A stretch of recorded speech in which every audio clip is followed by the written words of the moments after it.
You're listening to The Dan Nicholl Show.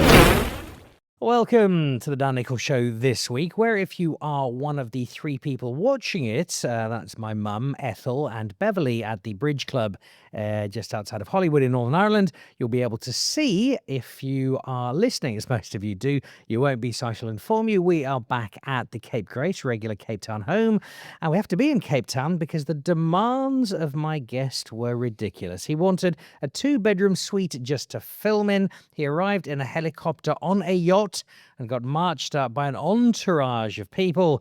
But it's all worth it because he's one of the great stars of Cape Town comedy. And he's also somebody, Yaaseen Barnes.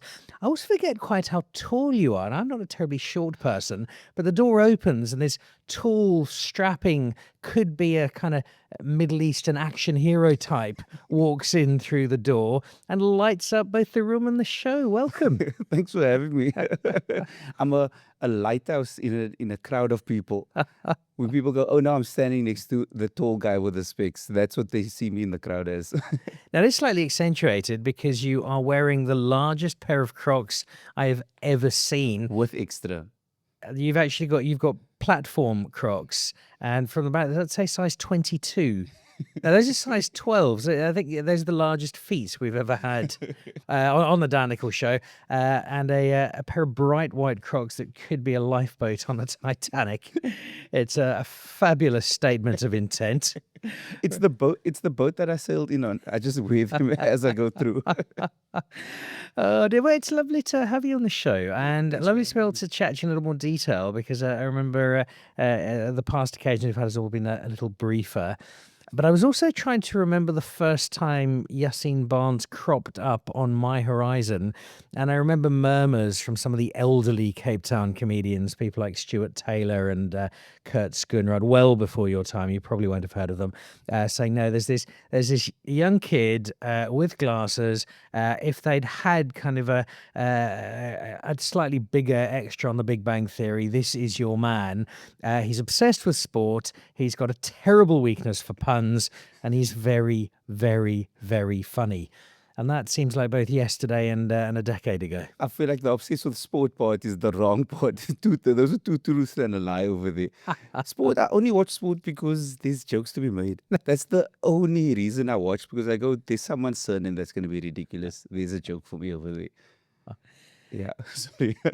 Well, it's what you've made this incredible career out of. And I think every single comedian I've ever had on the show, the point of departure is almost always, well, I was going to be a doctor. My parents wanted me to be an engineer. I'd started my plumbing course, and then I did a stand-up show, or I auditioned for another David Carl special on SABC that has still not been paid for. And on I went. What was the Yaaseen Barnes filter into comedy? Trajectory. So I started Twitter. My Twitter picked up back when it was still 140 characters, and I linked. Firstly, I was doing a lot of odd jobs. Like I worked in retail, I worked at a diamond grading company, I worked in graphic design. I did all these things where I thought I could do. Started Twitter. My Twitter picked up, and someone was like, "Yo, don't you want to try this on stage?" I tried it on stage, and then I was like, this is my drug. And then I worked in insurance for like a year. And at some point I had to tell my parents. Because that's normally the natural segue, Yeah. Insurance salesman to award-winning stand-up comedian. Multi-award. Multi-award winning. Just get this- Both of them. It's been a while. Yeah. And then I think my parents, because they saw me fail at so many things, they were like, oh, this is another thing you're going to try.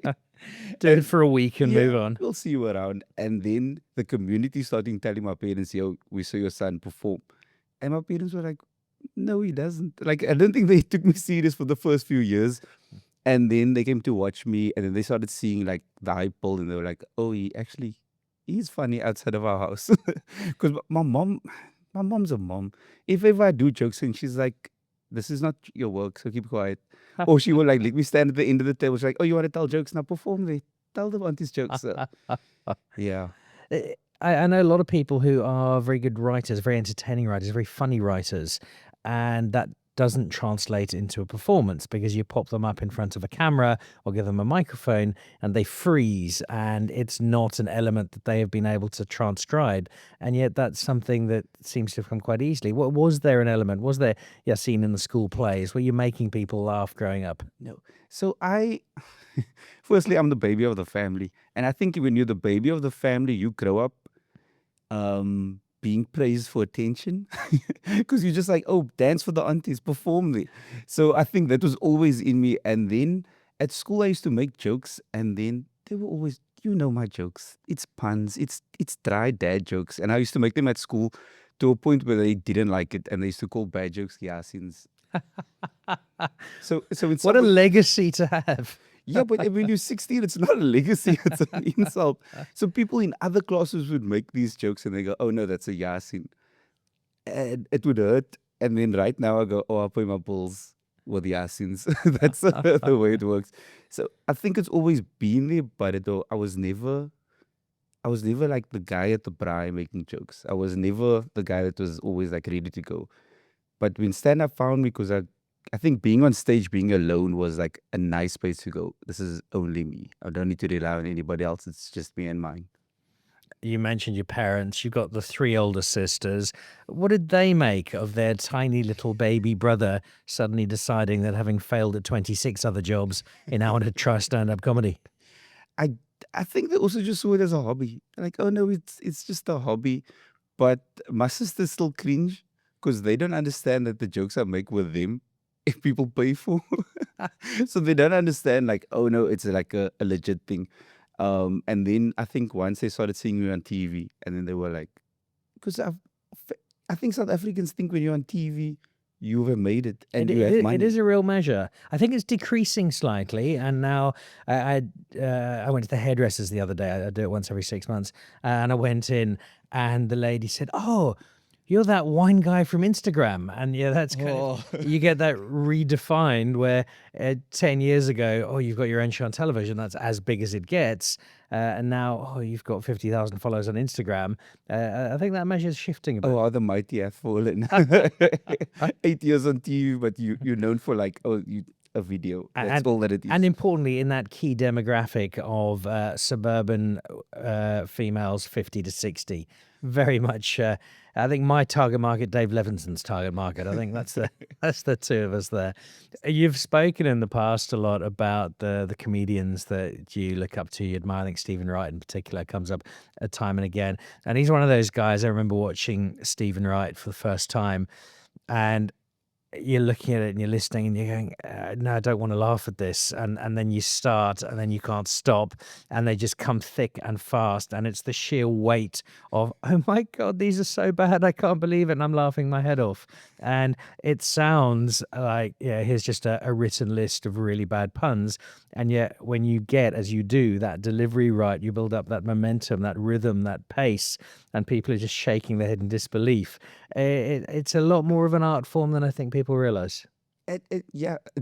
I feel like it is because that's my style. But I also think, so I have ADHD, which means I think in short bursts. So it's a reason for me being able to write short jokes. But I feel like nowadays people hold back on laughs. Like, I don't understand. Like, the world is sad. Why would you not want to laugh? Like, if something goes, they go, oh no, I'm better than the joke. So I think normally when it's short jokes or like puns, they're like, But I'm like, choose happiness. Just laugh. It's a silly gag, but like your body needs to just let go. So I think nowadays I start and I'll just hammer and I'll just go down the list of like silly gags, and then eventually they go, okay, I can let go of these things. And also it's jokes you can take home. That's essentially what I want to give people, like short jokes. It's not a story. It's just like, oh, here's a thing. I wrote a Halloween joke and I just, what's the vampire's favorite artist? I don't know. Gladys Knight. Because they Gladys Knight. So I'm going to shamelessly steal that, not for a large corporate audience, but for my absolute favorite audience for those lines, which is my 11-year-old daughter, because there is no greater joy as a father than embarrassing your children and watching them cringe I delivered one. Here's one you've given me one. I shall give Yes. you one in return. There's a 98% chance you not only know it, but actually wrote it initially. But what do you call two Spanish firemen, Yaaseen? What? Jose and Joseby. I love a joke so much. And what I love about that joke is I'll watch people cringe, shake their heads, but inside I get so much joy because I know how bad it is, and I've still delivered it with great glee, and it just makes me so happy. That's my whole life. I just want to tell silly jokes. I have nieces and nephews who don't understand. Like, they've come to my shows. They've seen, I'll say, thousands of people laugh for me, but they still give me no, like, they just like, oh. I've done fundraisers for them where we've sent them overseas and stuff, and they still just, and I go, these teenagers are so ungrateful. So I actually interviewed them ahead of this show, and they denied all knowledge of you. They said, no, there's no relation. We've never met. I showed them photos of you together. They said it was AI. I hate them. I feel like nowadays we give kids too much fun. As adults, we must start taking fun back. Like, I don't know. Those Like, good old days when you could beat children and they knew their place, Yaaseen. also, how much fun would a children's party be if there was no children? Like, you could just jump on a jumping castle. So adults, take back your parties and let's have children's parties for us. The fun that you so clearly get from comedy is a subject that's been much discussed in comedy circles for as long as I can remember, whereby with some it is a genuine joy, and with some it's a safe space, it's a mask, it's this gets me through times that are maybe not so much fun. And that classic, the clown is happy to the audience and sad behind. I do genuinely get the sense that there is huge joy in what you do, and that comedy is not trying to make up for something else. Or am I wildly wrong and you've been on Prozac for the last 12 I years? should lie down on a couch now. Like, this is a therapy session. I think it's cathartic for both ends of the people. Like, the comedian telling the joke, I think it lets them vent and have control. Because as people, we also have so many things we're not in control of in our lives, that things just happen. And when you're on stage, you go, I am in control of this. And then as an audience member, when you laugh, you don't think of anything else but the thing that made you laugh. And I think, again, in today's times, we need that more than anything else. It's just to go, it's the cheapest holiday you can go on is to laugh. And I think when people come to comedy shows, it's like you can feel when they leave, there's like a, huh. And that's maybe I'm also just glorifying something that I'm telling dick jokes at the same time. It's not as deep as anything. Also, it's not that deep. It's just like, oh, it's a joke. You laugh and your body feels better afterward. I think it's a wonderful philosophy to have and to embrace, and it's one we don't embrace enough. So good for you for doing that. When you do walk off stage, how much does your "what did they think of me" have an impact on how you're feeling? Oh, that's the deep question over there. I think it's because I've been doing this for so long now.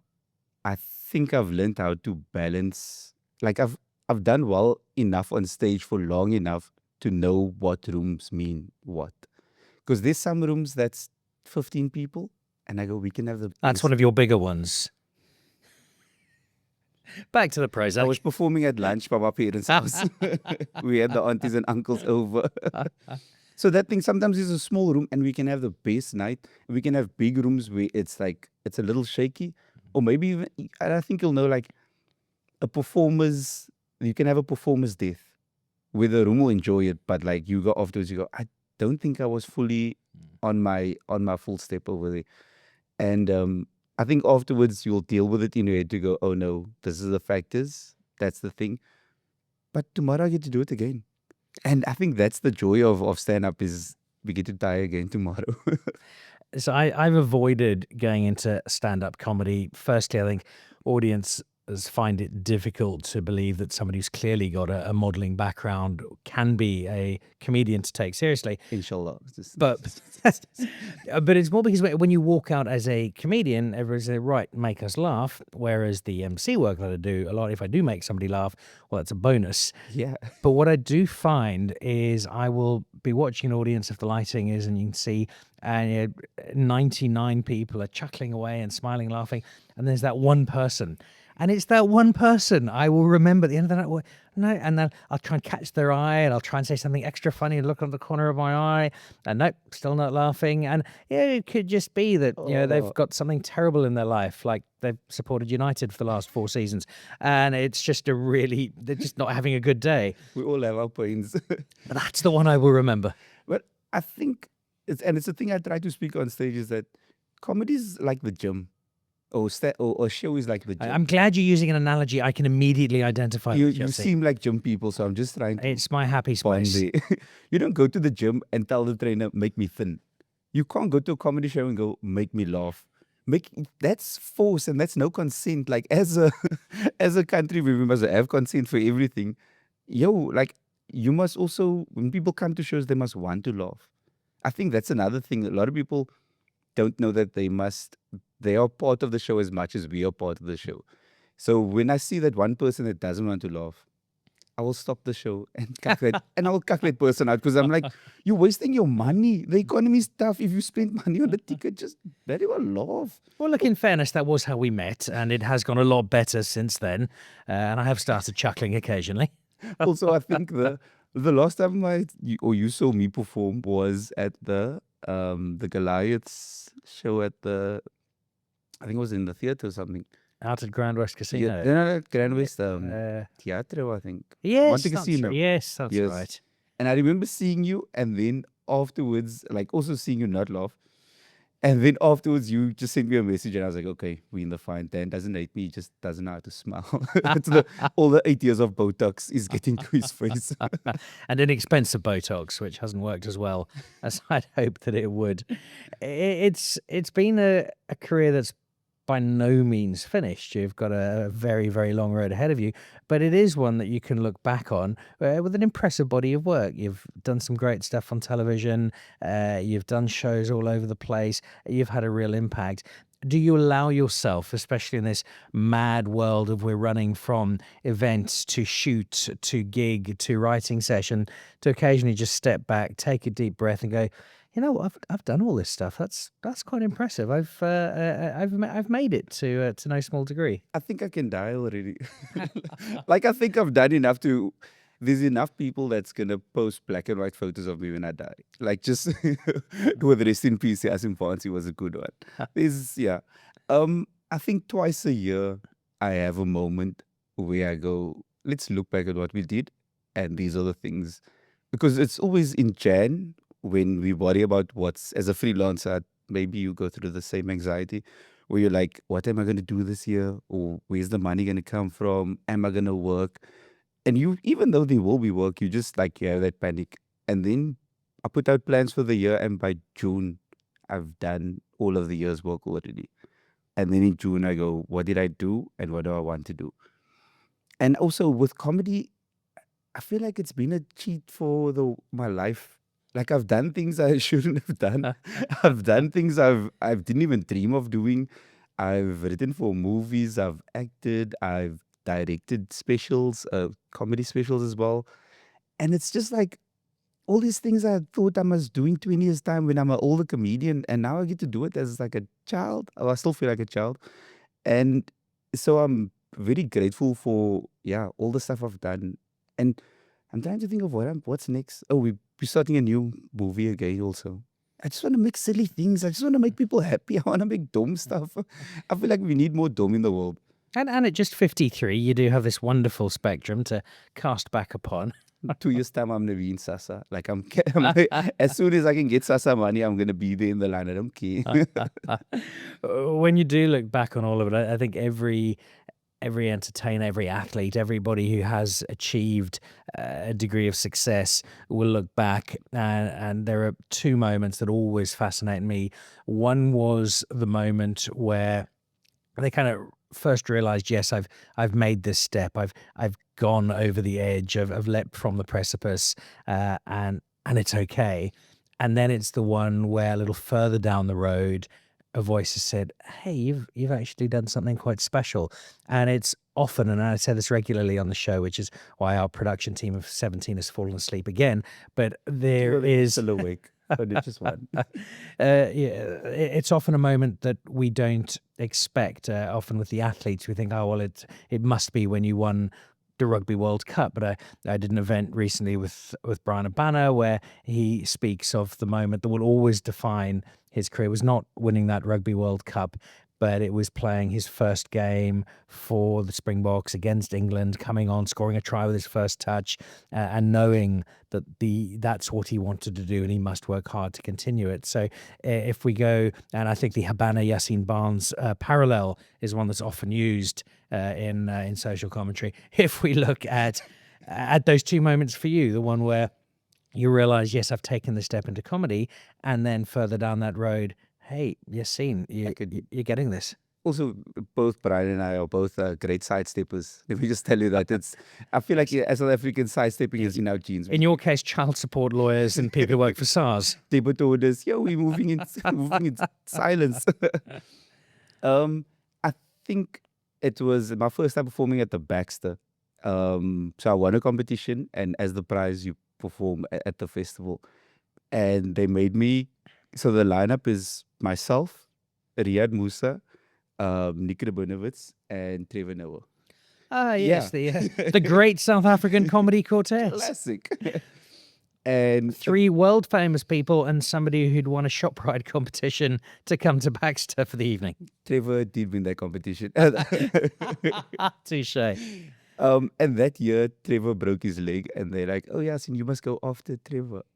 And I was just remember standing there going, I'm about to throw up. I'm about to throw up. For the first 2 minutes, everybody's just chanting Trevor's name. Like he is sitting there with a cast, and I'm watching that going, how do I follow this thing?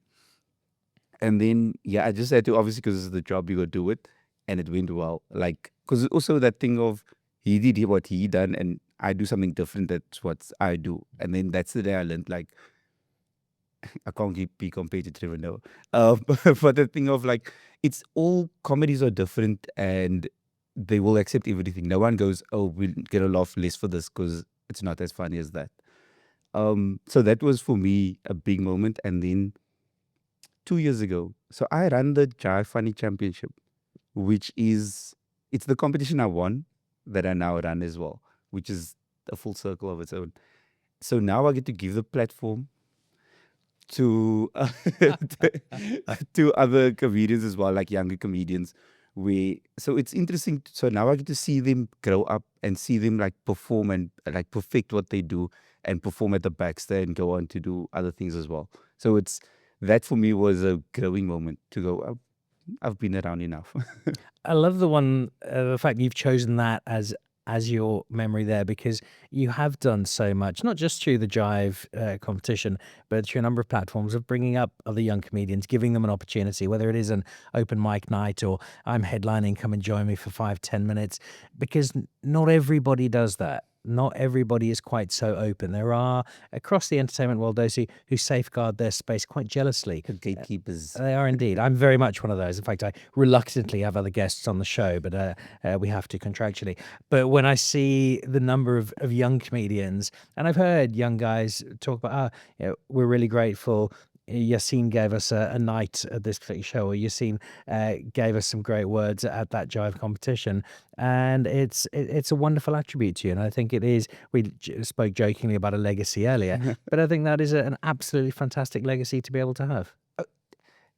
It's I am grateful for it, but I also feel like someone gave me the chance to do it for the first time. Like, I only have a matric. That's the wildest thing of all this. I've done. Is that quite recent? It's also how fake those papers. I'm South African, please. Qualifications are a joke. I have 3.5 years, 4.5 years of a 3-year degree that I still didn't finish. And my father still shows me the receipts that he paid for those things. What was that degree in? A BA Psych and English. And I only have an English module to finish. to get the degree, and I just didn't go back. I was like, Well, I studied English myself. If you do finish it, there is a job waiting, tables waiting for you. waiting for God. That's it's coming.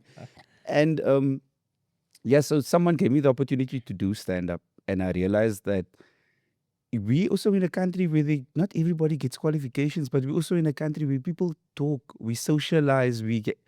If my aunties and uncles understood that comedy was a career, they would have booming careers. Like we grow up watching our aunties just roasting the family, making fun at events, like bringing joy to homes.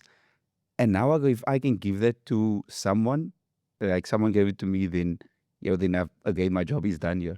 So if ever I see someone on the come up, someone, as long as the person is trying, I'll be there to help. I'm not there, even if they're talented but they're lazy, lose me. I don't care. But people that are like trying and developing themselves, I'll give them whatever I have. Also, gatekeeping is such a weird thing because I'm just like, whatever is destined to me, it's very airy fairy, but like whatever is destined to me will come for me. You can't, if I share, I don't lose. If I give you, no one says, oh, Yasin gets less because you get, we'll get now more.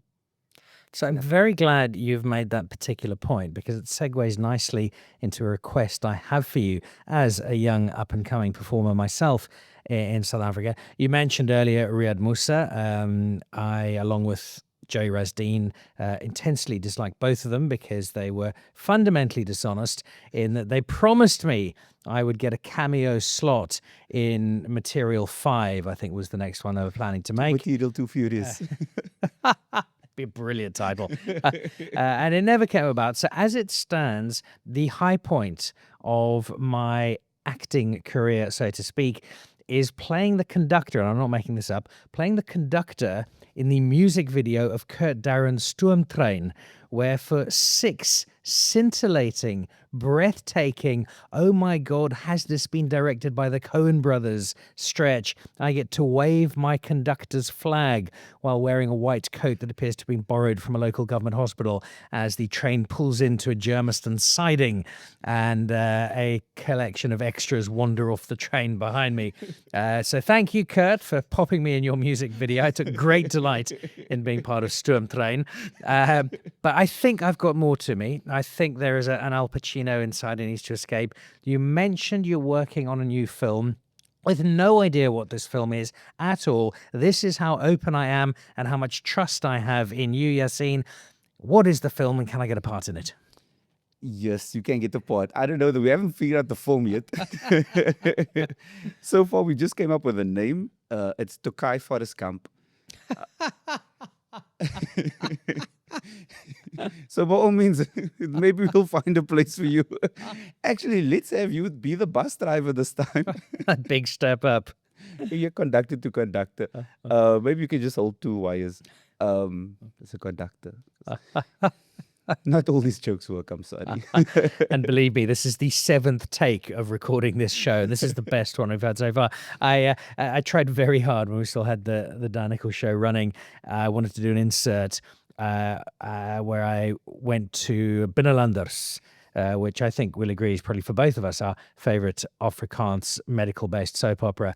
And the premise was that I'd been given this spot as a guest on Binnenlanders, and I was going through acting classes and practicing and delivering and working on what is already a near flawless Afrikaans accent.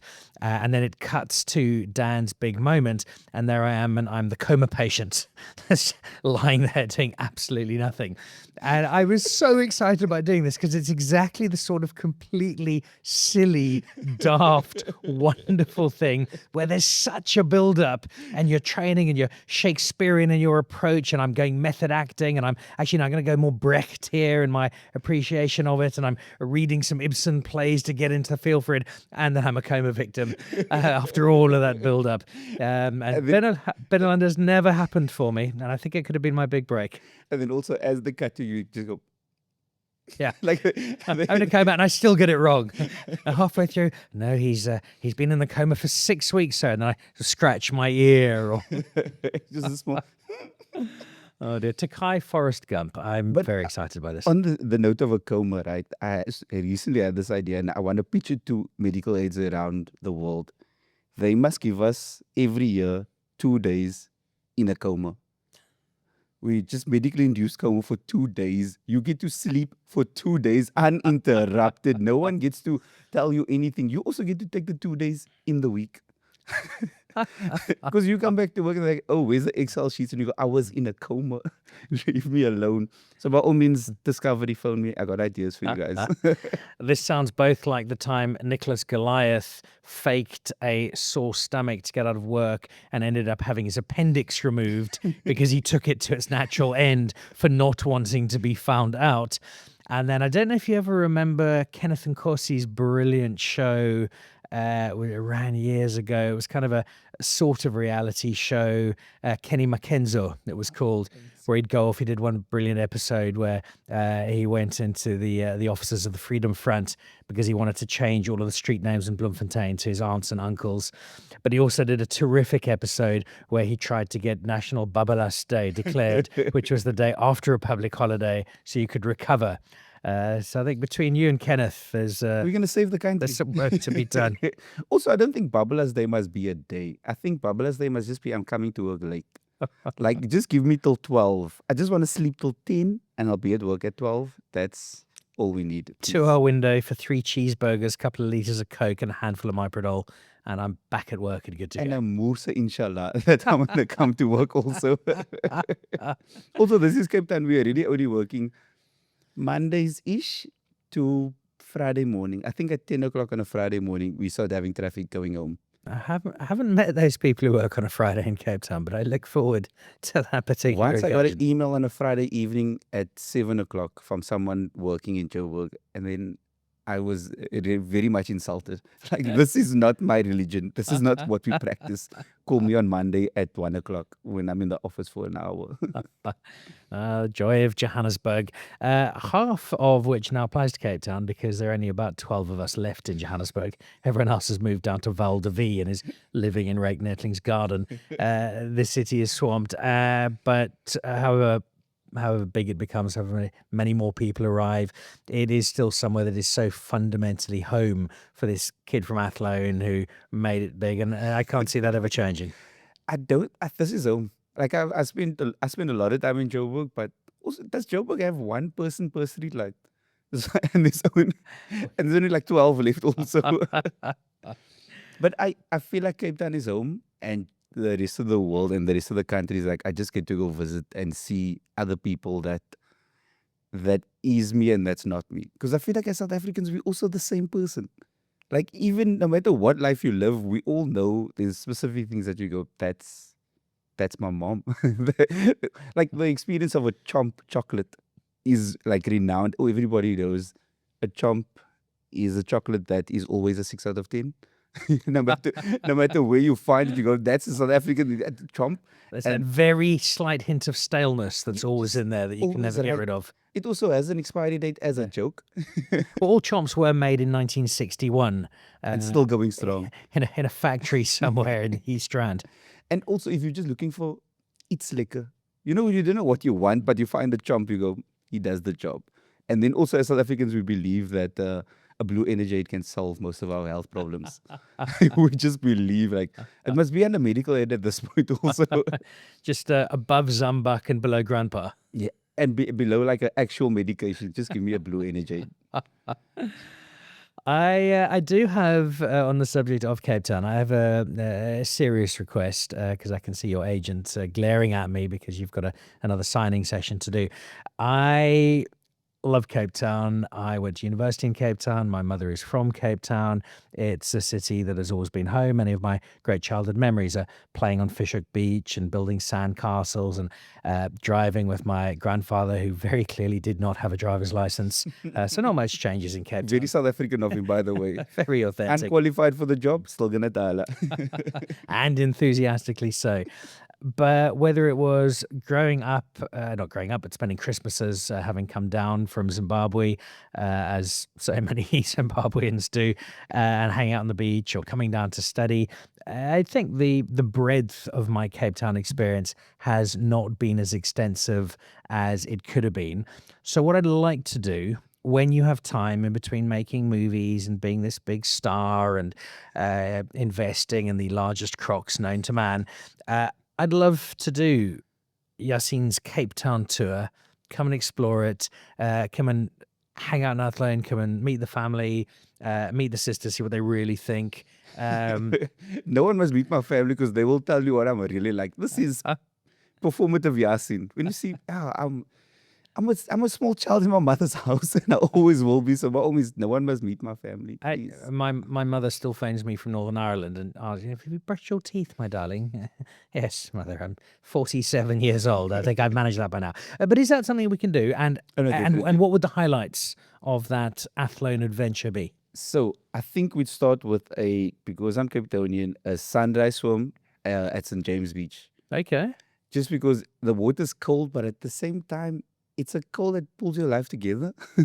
Again, medical aid is expensive. We need to find alternative healing, and I feel like the cold water will get you right. Into the water, quick 20-minute lesson from an octopus, and out we come. And then also you'll just have your insides go inner sides. I'm actually cringing already at the thought of that water. Okay, morning swim. We're off to a bad start. And then I think for like a lunch, because also it's a morning swim, then you go home and go sleep, because that's also Cape Townian. It's like, don't need to reply to emails yet. Then for lunch, there's a Gatsby that we're going to get going. All right.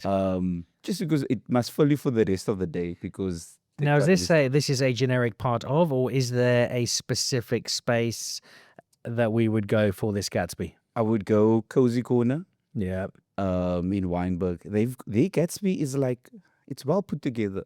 Like, it doesn't just fall out completely. Like, it still holds itself. It's also got, it's like a family meal, because it's chicken and egg on the Gatsby together. It's the mommy and the baby.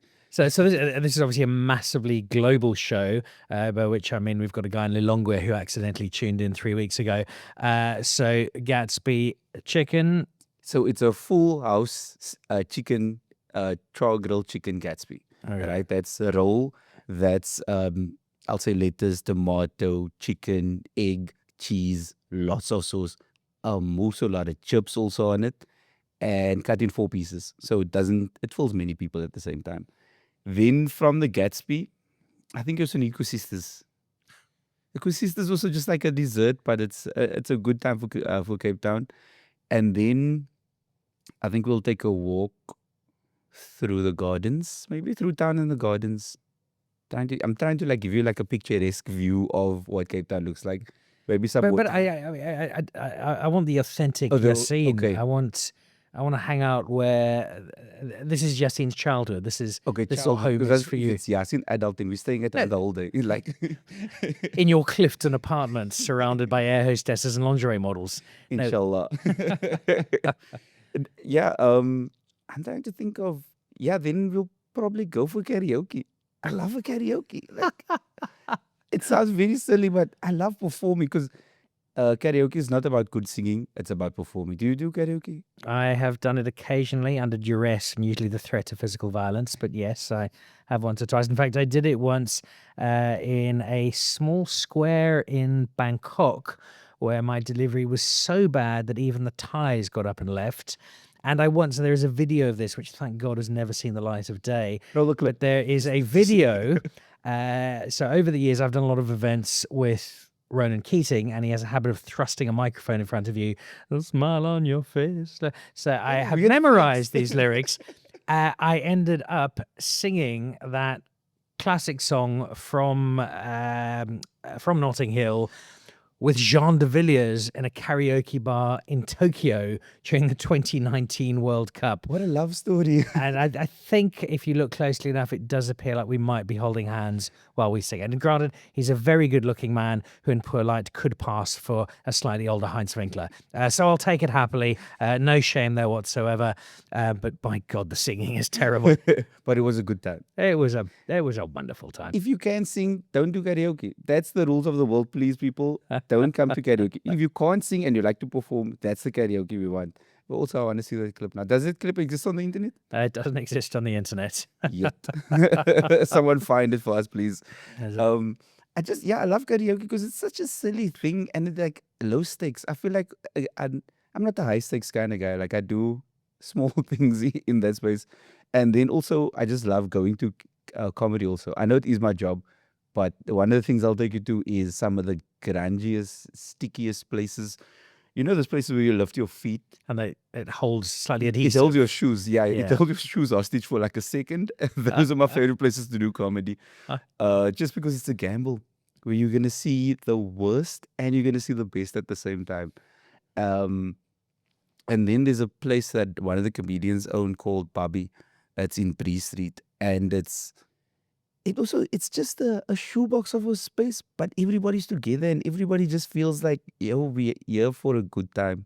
And I think I like, intimate spaces where we can all see each other. I'm not big on the masses of the people. All right. That's the Cape Town experience that I'll show you around. All right. Well, we have got this recorded and we will preserve it on VHS so that we can hold you to it. Yaaseen's Tour of Cape Town, count me in.